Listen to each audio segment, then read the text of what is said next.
Hey, oh, back by popular demand. Just a few days after his first engagement with us. Daleep is here. He is going to give some brief remarks at the top about the sanctions announcement today. He has a hard out, so he's only going to be able to take a few questions today, but we're grateful to have you here. So I'll kick it over to you.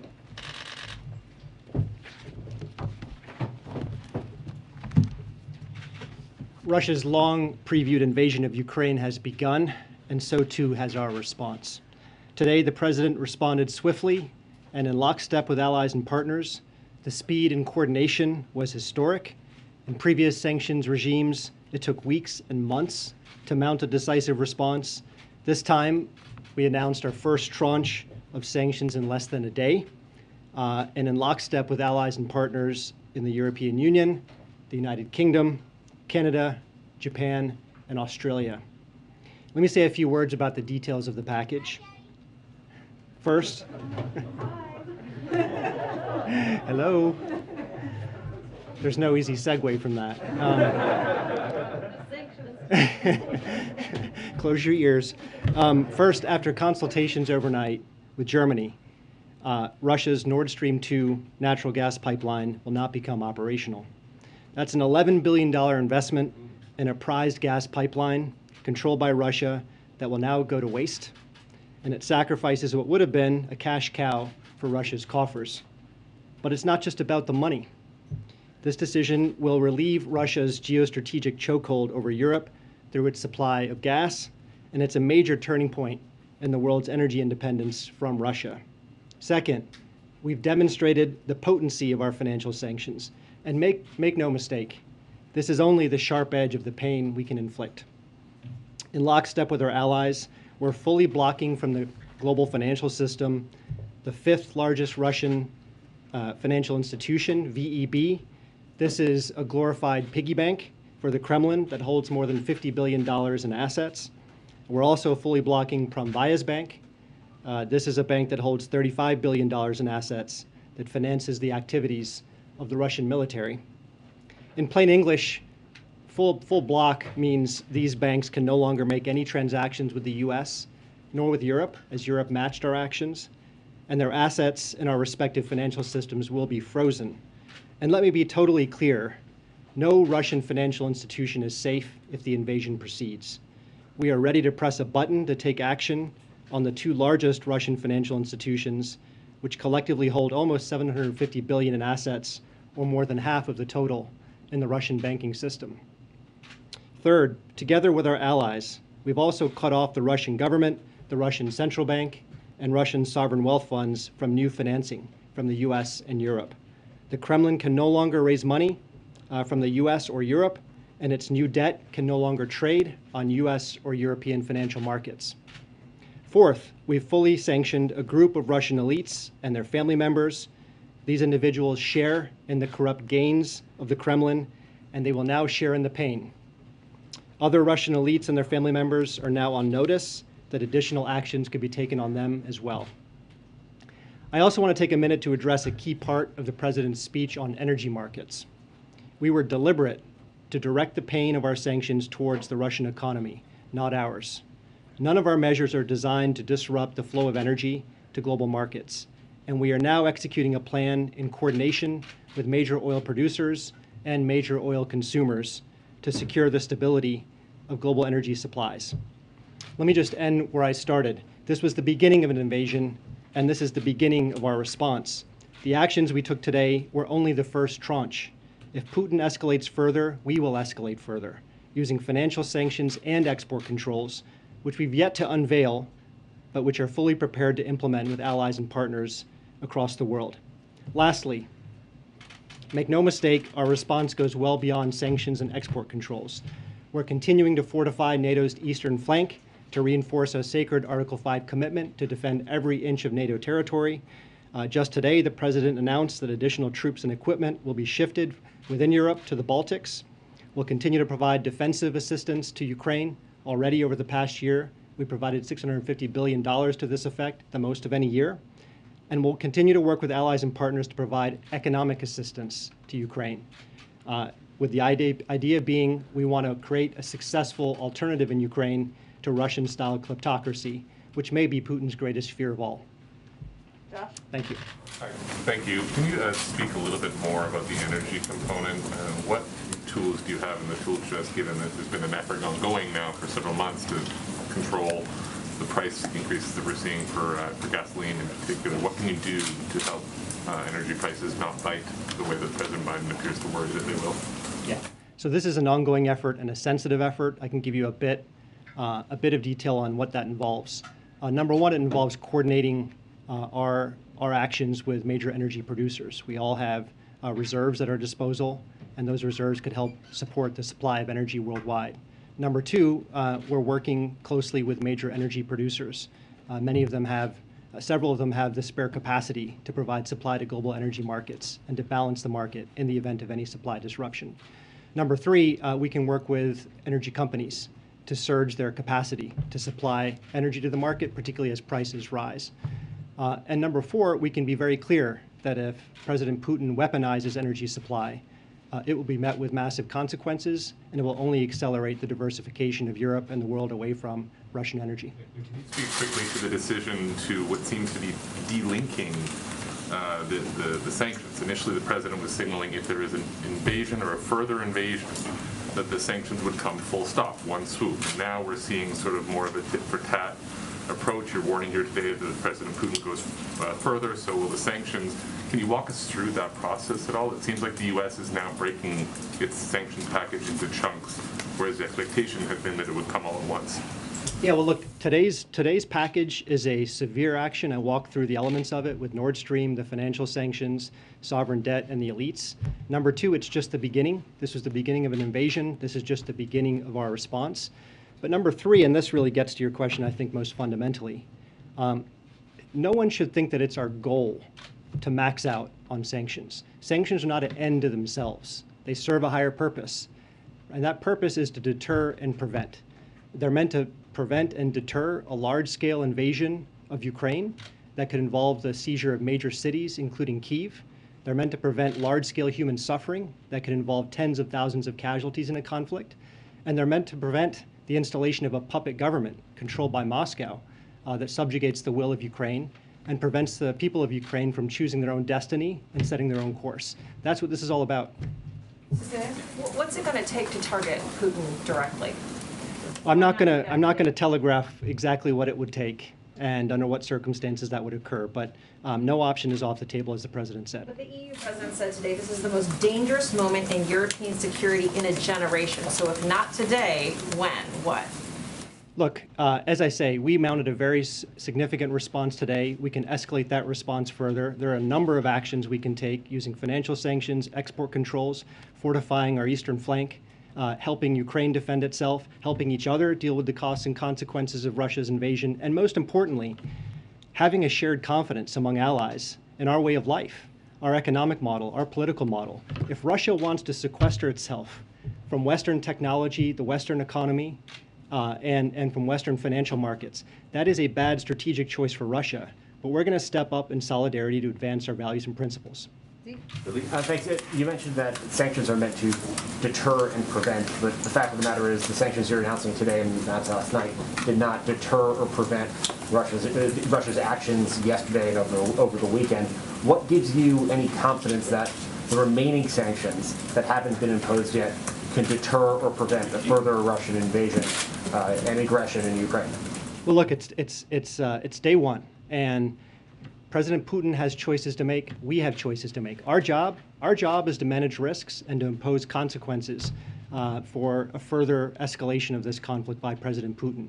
We can do that through financial sanctions. We can do that through export controls. We can do that through fortifying NATO's eastern flank. We can do that through providing defensive assistance to Ukraine. We can do that by being prepared for any energy market impact that occurs from Russia's choices. Those are the choices that are within our disposal. And let me just take a step back and talk about sanctions.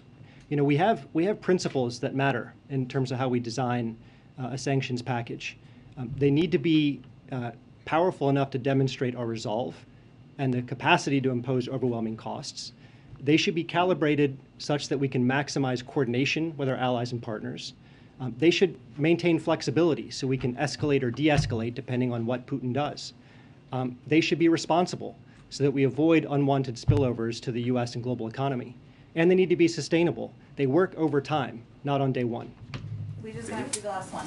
Interesting. Can you tell us why Putin himself was not sanctioned? I mean, think I know you tried to explain it because Simon, what you are doing is like. You got a question last week, so we're just trying to diversify it a little bit. I just want him to clarify. Simon, can you let Weijia ask a question? Thank you. Go ahead, Weijia. Thank you. I know that you just talked about all the actions that you're taking to counter any oil shortages that might drive up gas prices. But today, the president himself was very blunt about how they could impact Americans. So can you just give us a sense of when Americans might feel a difference when they fill up their gas tanks? And then secondly, to follow up on what Zeke was just asking, both you and the president said today that these sanctions will be in response, will be if Putin escalates, you will escalate. So that sounds like they are going to be in response now and not meant to deter. So do you still view them as being a deterrence, or are they just a punishment at this point? Yeah, so the first question on energy markets and the impact of our actions and when they'll take effect in markets. Look, again, I don't want to go into specifics, but there are actions that energy consumers can take with their strategic reserves. There are actions that energy producers can take in terms of their spare capacity. There are actions that energy producers can undertake to increase their production of energy in the current circumstance. And I'm not going to give you a timeline, but the collective power of those actions and all the other tools and authorities that are at our disposal, plus diplomatic maneuvers that are at our disposal, collectively, we think will be effective in bringing down the price of gas and the price of oil. He will come back, I promise, and I promise he would not be too late for his meeting. So thank you so much for joining us. Okay. I apologize to those of you who did not get questions from Daleep. We will have him back, and we will make him available in other capacities as well to all of you. I have one very unrelated but still very important item for you at the top, and then we'll get back to our discussion. Today in Arizona, Interior Secretary Deb Haaland announced the Interior Department's plan to fulfill settlements of Indian water rights claims using historic funding from President Biden's bipartisan infrastructure law. The infrastructure law provides $2.5 billion to implement the Indian Water Rights Settlement Completion Fund, which will help deliver long-promised water resources to tribes and a foundation for future economic development for entire communities dependent on common water resources. Following feedback from the tribal consultations, the department will allocate $1.7 billion this year alone from the infrastructure law to enacted settlements that have outstanding federal payments necessary to complete their terms. With that, Zeke, why don't you kick us off, and we will get around to as many people as possible, and I realize it's already late. Go ahead. Thanks, Jen. I'll help you walk us through the events of the last 24 hours. Last night, a senior administration official on a background call with reporters briefed them on the administration's response and said that Russia's occupied these regions since 2014, and that Russian troops moving into the Donbass would not itself be a new step, and didn't use the word invasion. This morning, the Deputy National Security Advisor said invasion. The President is using invasion. What changed in the last 24 hours? What did you see on the ground that changed the U.S. government's assessment of what is actually happening in Eastern Ukraine? Sure. Well, I'm not going to, I know this isn't exactly what you're asking, but just to set the precedent here, I'm not going to be confirming military movements from the podium now or at any point, probably. But what I can tell you is what we looked at is the events of the last less than 24 hours, Zeke, right? And what we have seen is President Putin setting up a rationale to take more territory by force. What we're basing that on, including the comments of the Deputy National Security Advisor this morning and then the President's comments later in the afternoon, is a couple of things. One, Vladimir Putin announced yesterday that he was basically planning to carve out a chunk of Ukraine by recognizing 2 regions of Ukraine as independent. He brazenly asserted these regions are no longer part of Ukrainian sovereign territory. Last night, he authorized Russian forces to deploy into these regions. Today, he sought authorization from the Duma for the Russian military to use force outside of Russian territory. And today, he asserted that these regions actually extend deep deeper into Ukraine, claiming larger areas currently under jurisdiction of the Ukrainian government. So what we're seeing there, and as for anybody who read or paid attention to his lengthy speech last night, is the rationale to go much further. That is what we are also watching very closely. And for this combination of reasons, we see this as the beginning of a further invasion of Ukraine. But we look at and we assess over the course of a short period of time. But right now, could you say whether or not the U.S. government believes that there's been additional deployments of Russian forces, active forces, across the border into Ukraine? They've been there for years, but additional forces? I'm not going to get into military assessments of military movements from here. And then on a separate topic, the president, and Daleep talked to this as well, warned Americans over the last several weeks that they should be prepared to bear the cost of standing up for Ukraine's sovereignty. There's been a lot of conversation about this, and I was hoping you could maybe speak to, clarify this a little bit. Why should Americans, feel that they have to, that is a cost that they should have to bear, and that should affect their lives, and how much should they be prepared for this, geopolitical crisis to impact their day-to-day living? Well, I think what hopefully the American people who are tuning into this or have been tuning into this will see is that the President of the United States and his entire national security apparatus have been rallying the world and standing up against the efforts of Russia to invade and carve out a chunk of another country for their own. And that is, the world is standing with the United States against the actions of President Putin. Now, why does that matter? I realize that's what you're asking me. Why does that matter to the American people? That should matter because that is a fundamental value that we as a country stand up for, and we stand up against that type of action. That goes back to World War II, and we have repeatedly throughout history been leaders in the world in rallying support for any efforts to seize territory from another country.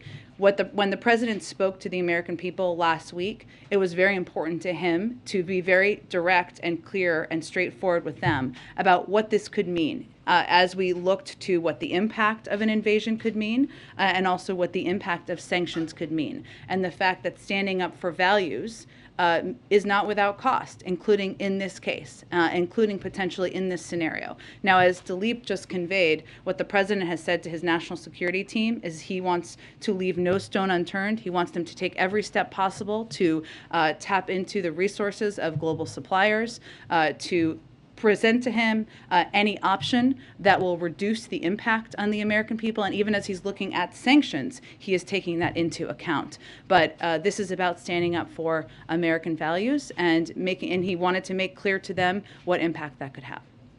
Go ahead. Thank you, Jen.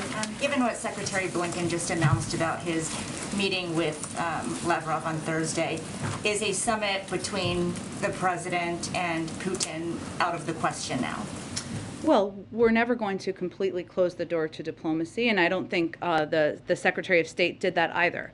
But just to build on what he just said, diplomacy can't succeed unless Russia changes course. And as he said, it wouldn't be appropriate for him to have a meeting with his counterpart at this point in time, Foreign Minister Lavrov. And it was always intended that any engagement with President Putin would follow that. So at this point, that is certainly not in the plans. And what would it take to get that conversation back to the table, to reconsider a meeting between the two leaders? Well, de-escalation.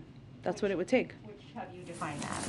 De-escalation means moving troops. It means de-escalating from what the steps they continue to take on a daily basis appear to be. And then a second topic quickly. Yeah. How many Supreme Court nominees has the president interviewed by this point? That was a wink. I appreciate your question. I understand, Weisha, why you're asking.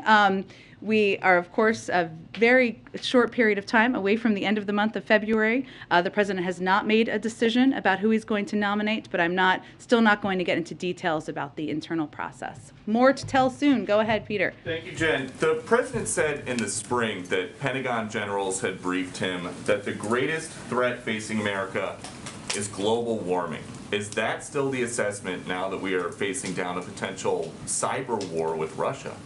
Well, let me first say there is no, we are always prepared for any threat that any outside entity or country poses to the United States that relates to cyber or anything else. There is no current pending threat as it relates to cyber.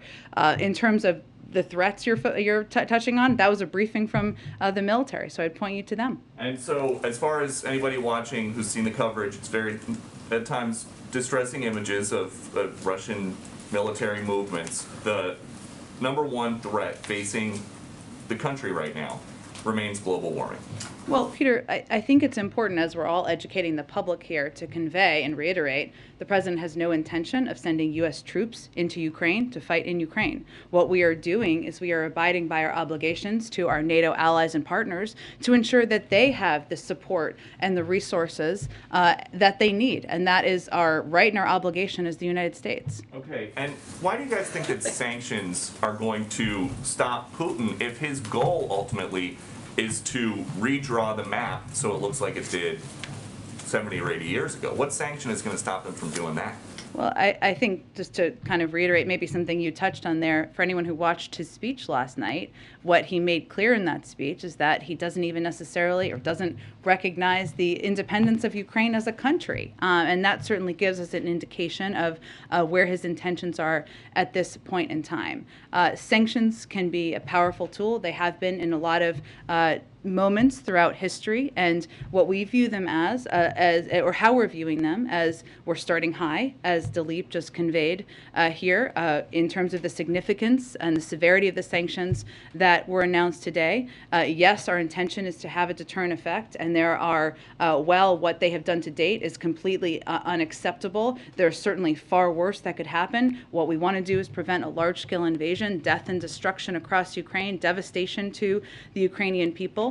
And that what happens with sanctions is they work over time. They're not an end. They're not intended to max out at the beginning. They're long-lasting and sustainable, and they're intended to squeeze. But if you look at what is happening now, what President Putin has stated as his intention is he wants to divide NATO. The opposite of that has happened, Peter. He also wanted a geopolitical project, Nord Stream 2, to go forward. That has not happened. He wants to make sure there is a vibrant economy for the Russian people. They're not on that track. So his intentions and his objectives are not playing out. But so I guess to follow up on that, the president said before he got here that Putin knows if I am president of the United States, his days of tyranny and trying to intimidate the United States and those in Eastern Europe are over. It's 2.5 years later.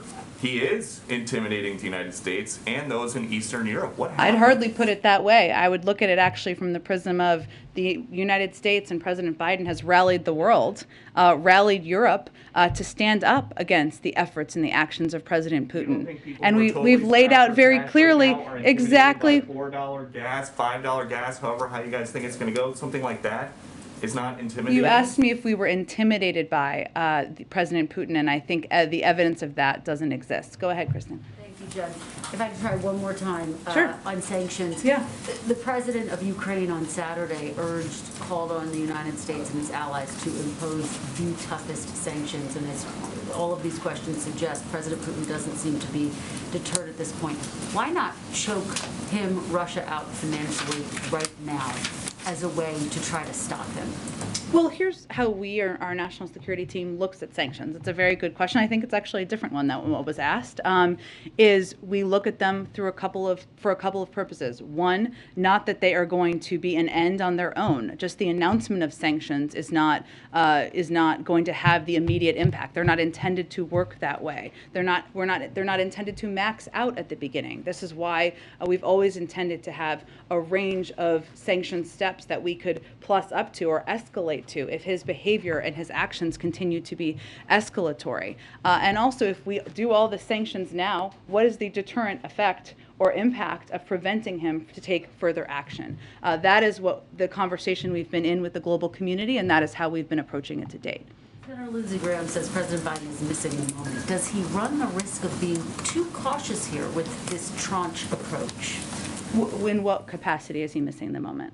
Did Senator Graham say? I'll read you the entire Okay, go ahead. This is a critical moment in history. President Biden is not seizing the moment. The sanctions outlined are woefully Did he say that inadequate. before or after we announced the sanctions? He's been saying this consistently. Well, look, I think it's an important question because what the president announced was the sanctioning of two enormous financial institutions that is essentially going to make it more difficult for people close to President Putin and in the Russian elite to do business. And this is just the beginning. When do you think they'll start to feel the impact? When will they feel the bite? Well, they're going to be implemented immediately. So obviously it takes some time, but our effort and our focus is on implementing them immediately. And going back to President Biden's statement that he wants to mitigate the impact on Americans, can you tell Americans how much pain will they feel with this first tranche? Well, I think what we're looking at here, Kristen, is of course the impact on natural gas producers primarily is in Europe, and we're working to help them too, but also on the oil markets. And obviously there are many additional steps that President Putin could take, and what we're seeing is that he has every intention of taking, so I can't give you a projection of that. Some of it depends on what the actions are. I think Americans will feel the impact in the coming weeks of these rounds. Again, it really depends on what the steps are. What was announced today was significant sanctions on Russian elite and on financial institutions there. The people who will be largely impacted are in Russia on those. If I could just try one more. SWIFT, not in this initial rollout. Not in the initial tranche, but remains on the table. Will it be in the next rollout if there needs to be another rollout? I can't give you a prediction of that, but again, we have a range of options that remain on the table. That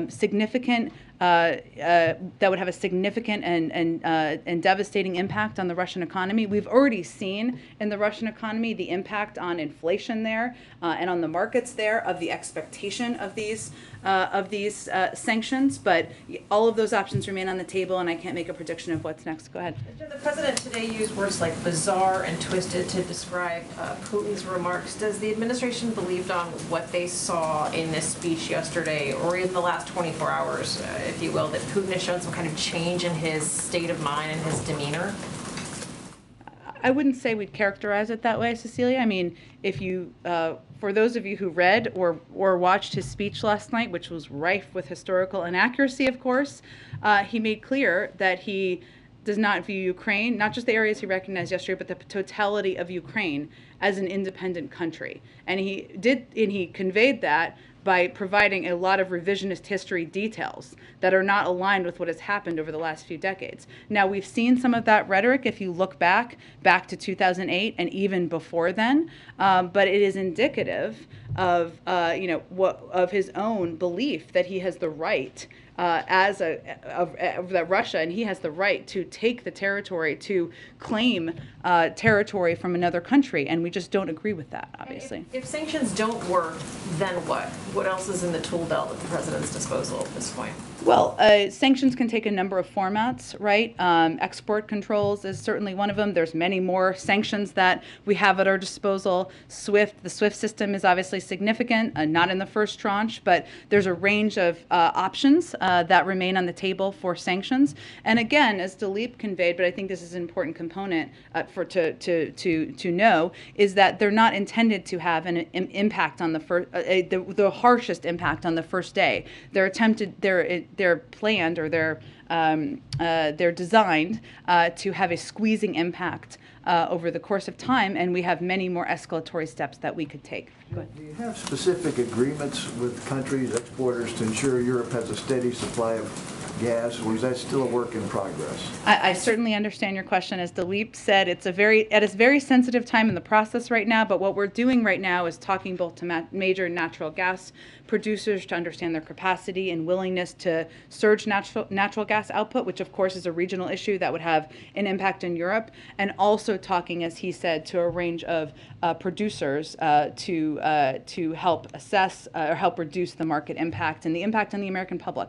But I just can't outline any more details on it from here. The impact that you're on the American public, you mean specifically Americans should expect higher gasoline prices? Yeah, energy prices, exactly. That's what we want the American public to be aware is a possibility. Are you announcing more oligarchs tomorrow? Is that the plan? I don't have anything to preview for you at this point in time, but I can certainly check if there's another tranche coming tomorrow. Absolutely, go ahead. And given that the president stressed today that diplomacy is still available, but now the Blinken-Lavrov meeting is off, you just said this future, summit between the president and Putin is not in the plans anymore. Can you help paint a picture of what exactly diplomacy looks like in terms of dealing with Russia?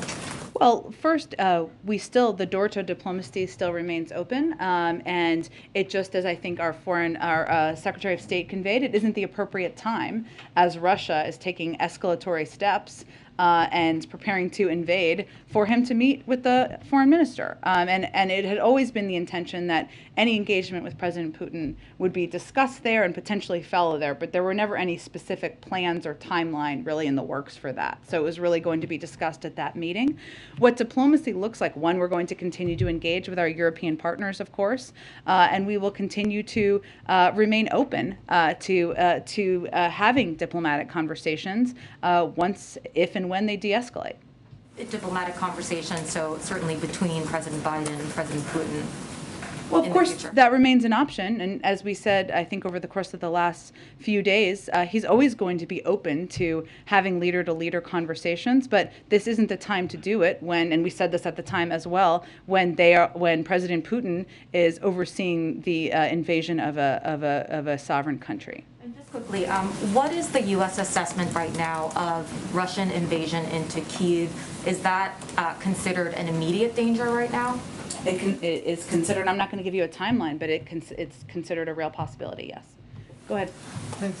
For weeks, Jake Sullivan and other top officials have said that the administration, the White House, has learned the lessons of 2014, and you will enact, in sanctions, you will enact start high and stay high rather than gradually escalate. Mm-hmm. As you talk about the chunks in different tranches, it seems you're doing the opposite. Why is that the approach that you're taking? Not true, actually.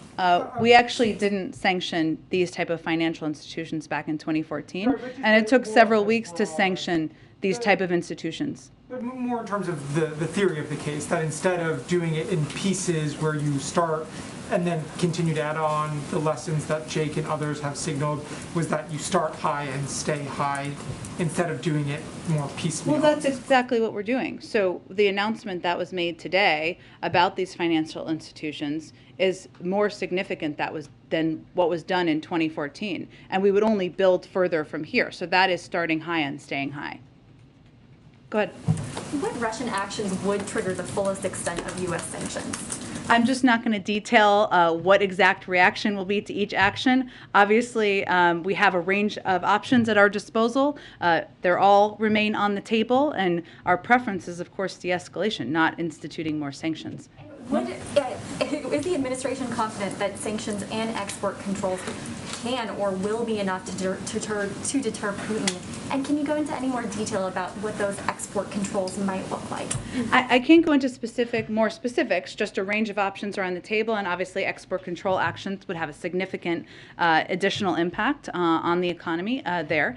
In terms of, tell me your first part of your question again? Yeah, just is the administration confident that sanctions and export controls can deter Putin? Are they enough? Part of what sanctions are is they're intended to be a deterrent, but they are also intended to have a squeezing significant impact on the economy that is felt over a sustainable period of time that makes it more difficult to continue those behaviors and those actions. They're not intended or designed to be an end when they're initially announced. So those are the range of options we have at our disposal, and there will continue to be a growing impact. Go ahead. Thanks. The president said last week that he was hoping to maybe work with Congress on some sort of proposal to address energy prices. Is that still on the table, or is this focus now on sort of diplomacy with producers and consumers? All is on the table. And what might that look like? Discussions with Congress? Yeah, would it be in the form of legislation to lower prices, and then what kind of policies? That is an option, but I don't have anything to detail for you at this point in time. Another subject, the U.S. and several countries are close to reaching a nuclear deal with Iran. What's the likelihood of an agreement, this week in your view, and would the U.S. agree to a deal that does not include the release of U.S. and British prisoners held by Iran? Well, let me start with your second question, because this is a really important one. But the discussions on unjustly detained and innocent Americans remain separate from the JCPOA talks. As Special Envoy Malley has reiterated, it's very hard for us to imagine getting back into the nuclear deal or agreeing to kind of a new iteration of the deal, to the point of your question, while 4 innocent Americans and others are being held hostage by Iran. It's really a matter of urgency to bring the detainees home. We want it to be resolved immediately, but it is happening through a separate channel, those conversations. In terms of the status of the JCPOA talks, We have made substantial progress, or substantial progress has been made over the last week or so, and is continuing to be made. Nothing is agreed until everything is agreed, and so until then, I'm not going to give you a rosy assessment, but it is, of course, good that substantial progress has been made. If Iran shows seriousness, we believe we can and should reach an understanding on mutual return to full implementation of the JCPOA. And just real quick, is the president concerned at all about the convoy of truckers that's making its way to Washington, and is he taking any sort of steps to protect that? Yes, we've actually been monitoring this closely. The Department of Homeland Security and the administration are tracking reports of a potential convoy that may be planning to travel to several U.S. cities, including Washington, D.C. We have been working, including from Dr. Liz Sherwood-Randall here, as well as our Homeland Security Department, closely with our federal, state, and local partners to continuously assess the threat environment and keep our communities safe. And our efforts include enhanced intelligence sharing, a critical incident response plan for the U.S. Capitol, a regional security assessment, and a simulation experiment that developed data-driven recommendations to bolster regional security. So we are closely monitoring, closely watching, and working with state and local authorities. Let me go ahead. Great. First, just want to thank everybody. I know it's late who are limiting our questions so that more people can. Yes, sure. So I appreciate that. And if anybody needs to go for a hit or anything, nobody will take it personally. I know some people have. Go ahead. So one question, of course, on Ukraine, first of all. Daleep said just now that today's sanction package is, quote, just the beginning of it.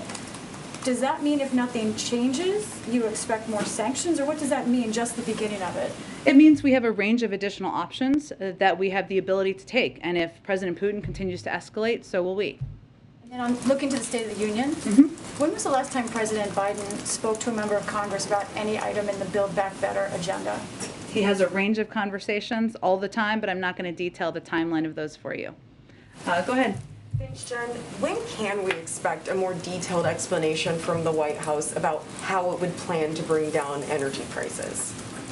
Well, I think as Daleep just conveyed, a lot of what's happening right now is sensitive. It includes conversations with foreign counterparts and other major large global suppliers. It also includes conversations we're continuing to have with Congress and others about what steps may be at our disposal, and the President is continuing to consider options. So I expect we'll have more to tell you when any decisions are made. And given what we have heard publicly from the Russians in the last several days, what level of concern does the White House have that the conflict could spill over out of Ukraine and into some of the other nations that the U.S. has vowed to protect militarily and are part of NATO? Well, without making any prediction of that, what I can tell you is that one of the steps we've taken, including an announcement that the Department of Defense made today about plussing up of an additional 800 personnel to the Baltic region from Italy, is that we take our commitments to our NATO allies and partners seriously, and we are going to continue to take steps to plus up their support and ensure that they know that they have the backing of the United States. But I'm not going to make any other predictions of that. Go ahead. Thanks a lot. The NSC's Brett McGurk. That was a little scary. Go ahead. NSC's Brett McGurk and State Department's Amos Hochstein. I hope I didn't butcher that too much. But it's Hochstein. okay. Thank Yes. you. I just wanted to ask, what concrete assurances were they able to secure on managing potential market pressures from Saudi Arabia? I certainly understand the question. We did confirm that they went on a trip and they discussed a range of issues, including Yemen, but also including steps we can all take to coordinate and reduce the impact on the global market on oil, but I can't detail anything further from here. If one of the objectives is not to disrupt global energy flows, and energy prices are high and rising, how can Russia's bottom line really be hurt if you don't disrupt global energy flows? Well, I think Russia's bottom line can be hurt in a lot of ways, including the range of sanctions we've already announced today and additional sets of sanctions that we have at our disposal should they choose, whether it's sanctioning additional individuals or taking more significant steps that would impact their financial market. So there's no question we have a range of tools that could continue to have crippling impacts on the Russian economy. So much of their revenue comes from oil and energy. I understand what you're saying, but we also have a range of tools that could impact a range of their have huge financial market impacts. And the president is also looking at, and we're all assessing, what steps we can take that will have a crippling impact on them while reducing the impact on the American public. Go ahead. Thanks, Jen. I'm just trying to get a better idea of what the administration deems to be an escalation on the part of Russia, and what would prompt an additional tranche of sanctions. Would it only be the expansion of Russian forces to non-occupied republics or areas of Ukraine, or would it be the continued deployment of forces to the two separatist regions that were detailed yesterday? Well, I think as we've seen, as you have seen, hopefully, as Russia has taken any escalatory steps, we have taken escalatory steps on our end in the form of sanctions. And so I'm not going to outline for you if this, then, but I think if for those of you, again, who watched the speech last night, President Putin attacked Ukraine's right to exist. He has explicitly threatened war unless his extreme demands were met. He gave an entire speech selling a war to the Russian people. Our expectation, and we hope we are wrong, is that he will continue to take escalatory actions and further invade the country, and we will take additional steps in response. Is the administration preparing any sort of measures for Ukrainians already in the United States, such as TPS or any other sort of immigration protections for those who might not want to go back? Sure, I don't, obviously those decisions or assessments are made by the Department of Homeland Security. I can't make a prediction of that at this point in time. Obviously what we are doing on the ground is trying to provide a range of economic, humanitarian, and security assistance to the Ukrainian government. I understand you're asking about people who are here, and obviously we are preparing for the potential for major humanitarian outflows that could go into Europe and have a range of needs. And so that is also something we are closely tracking. We are also poised to increase our support to the people of Ukraine should additional humanitarian needs arise. Our response would be based on assessment of the needs, our partners' emergency appeals, in coordination with our European allies and partners. But we are assessing the humanitarian situation on the ground very closely, and we're going to continue to engage with allies and partners about any humanitarian needs that escalate and refugee outflows if they are to continue to occur. Given we're getting close to the deadline, are SCOTUS interviews done at this point? I know it's all in process, and I know, but you know, are they done at this point? The long national process will soon be over, so that's the good news. I'm not going to detail the status, but I can tell you that the president has not made a decision yet, but we remain on track for him to make a decision and make an announcement before the end of the month. Go ahead. Thank you, Jen. I know you said you didn't like military questions too much, but... No, I love military questions. I'm just not going to outline military movements from here. Okay, fine. Because you know, one kind of salient aspect of this whole thing has been actually the openness of the US in giving military details about what the Russians are up to. So I'm wondering if you can go a little further with that. It seems important that people don't really understand, like, these, you know, the so-called peacekeepers, like, how many are there? Are they in Donbass now? Is it a handful of people? Is it a few guys with, like, you know, jeeps? Or is it tons of tanks, missiles? But I don't think Americans really have a good idea of what it is, what this invasion actually consists of. Sure, right now. and I appreciate... And another question would be, there's obviously no US trainers in Ukraine anymore. But will this military training relationship continue in a third country? Sure. On the second, I would point you to the Department of Defense, who's best equipped to answer that question. On the first, it's a really important one. You know, I think it's important for the American public who may be just tuning in to know that there has been a Russian military presence in Ukraine since back to 2014, which they never admitted, they never acknowledged. In some ways, they've only recently acknowledged. Back in 2014 and in the years after, we called them the little green men because they were not in Russian military uniform. Now we know that they are all over eastern Ukraine, and they are, well, not in uniform. They are behaving just like Russian military would be behaving.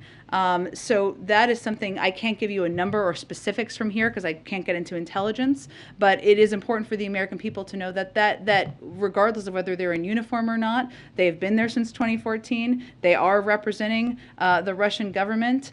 They are separatists we probably should stop calling them peacekeepers because they are certainly not that, who are, you know, helping to lay the predicate for war. And that is what the purpose of a lot of them is there for. Did anything change in the last 24 hours? I think that's really the question. Yes, I'm not gonna be able to give you any additional assessment of that at this point in time from here. But I understand your question. We'll continue to work to give you more. Go ahead. Thanks, Jen. Two quick questions on Nord Stream 2.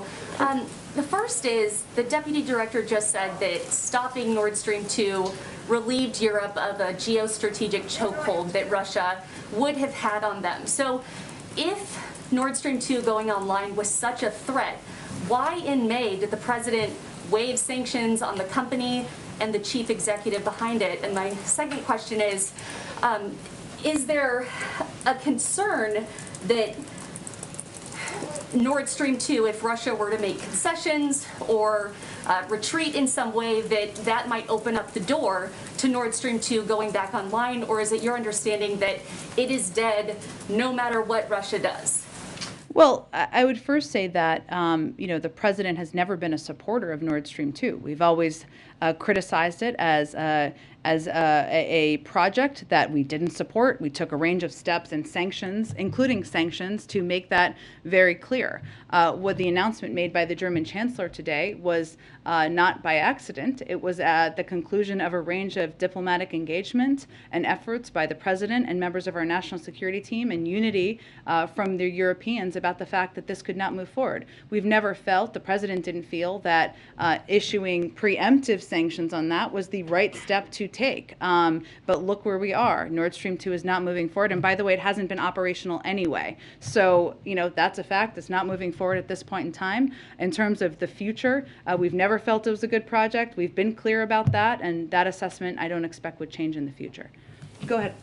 Thank you, Jen. Does the White House have any reaction to former President Trump calling Putin's move yesterday genius and smart?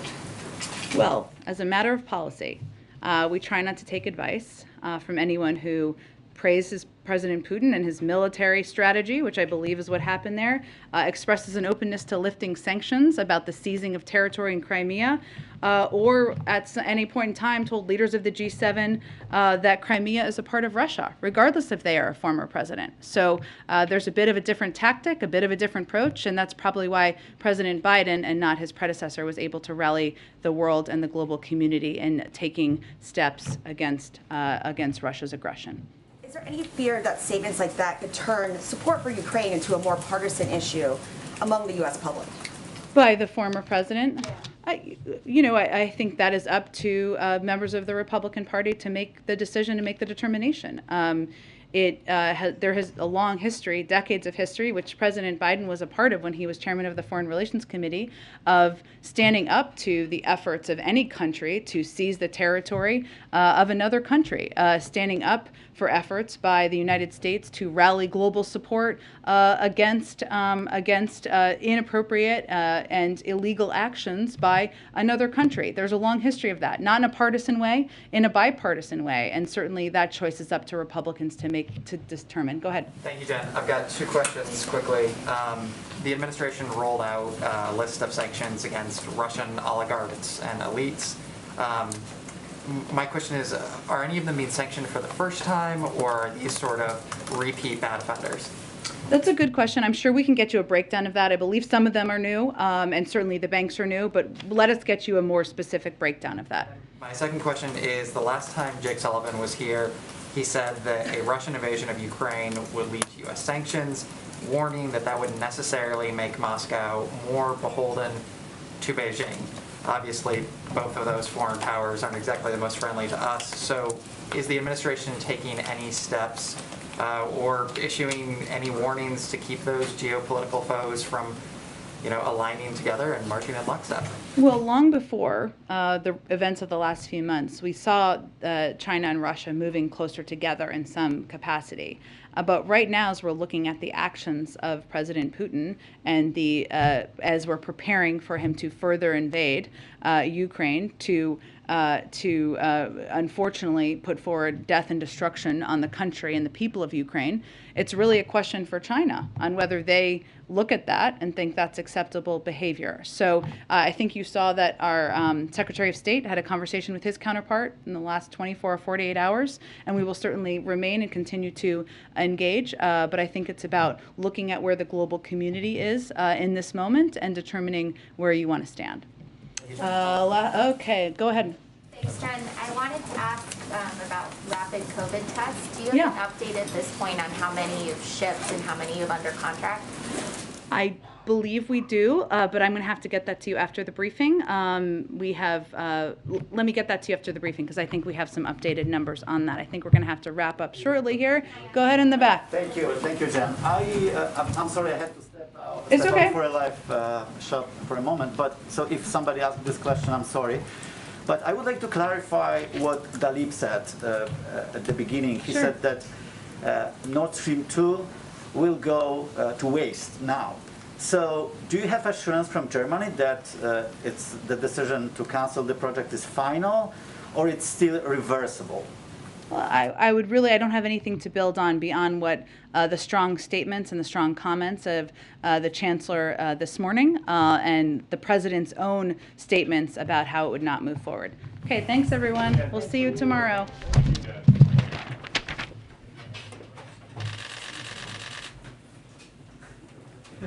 There's a ghost photographer in the walls.